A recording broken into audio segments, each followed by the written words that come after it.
My name is Assignment-Lege. This is for my interpersonal communications course 1318.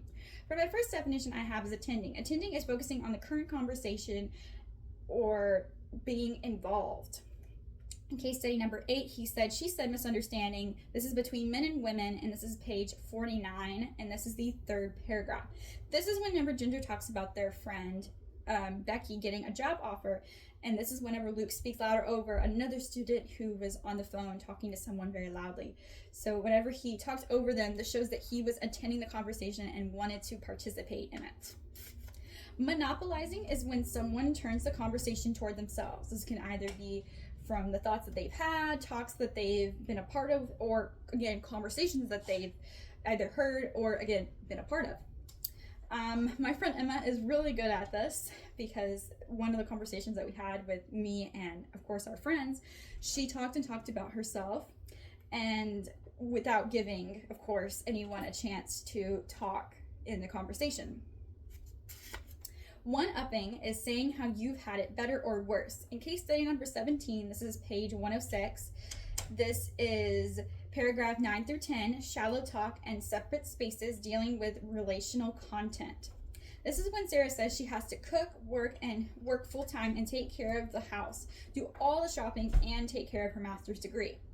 Russell hears her and says, this is also her husband, he says that he also has to do things as well, like mow the grass, pay for groceries, pay bills, and cook as much as she does.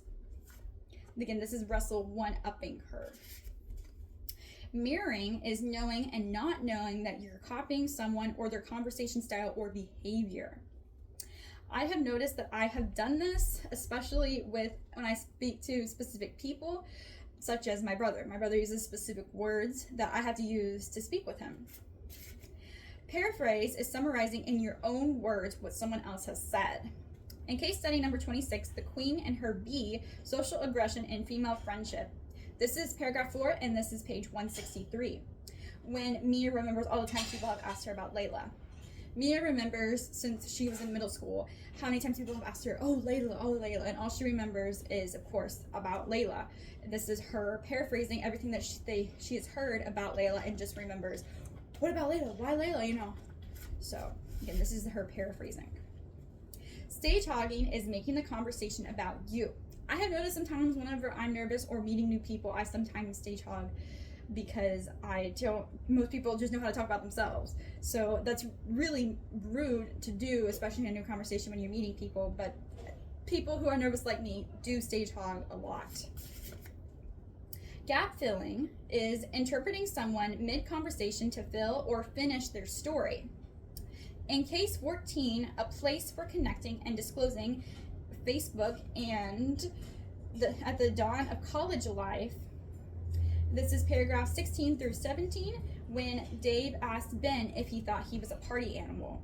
But before he could even speak, Dave cut him off saying, he gap filled and said that oh, that was because of my Facebook profile picture, wasn't it? I looked at yours and I could tell that you come from a very straight lace, and you're in a perfect box and everything.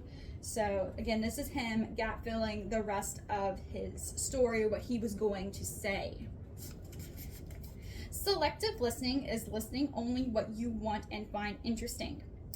I do this a lot to my brother whenever he's talking about his video games. He'll be talking about his video game and how he needs a new part or he needs an add-on for it, and I don't listen until he says, we need to go to the store and get this. So that's whenever I, again, selective listen to what I want or find interesting. Recalling is remembering a conversation or information. Case 15, having to do it all system and the hidden nature of informal support system in career and personal life management. This is page 96. This is paragraph 10.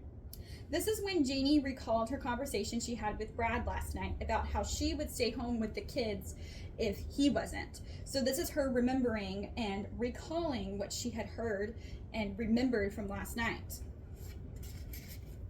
Turn yielding signals are verbal and non-verbal cues to show that they can speak in the conversation. I do this a lot during my group discussions. I usually gesture or I outright ask questions like, what do you think, or how did you think of the conversation or the chapter again?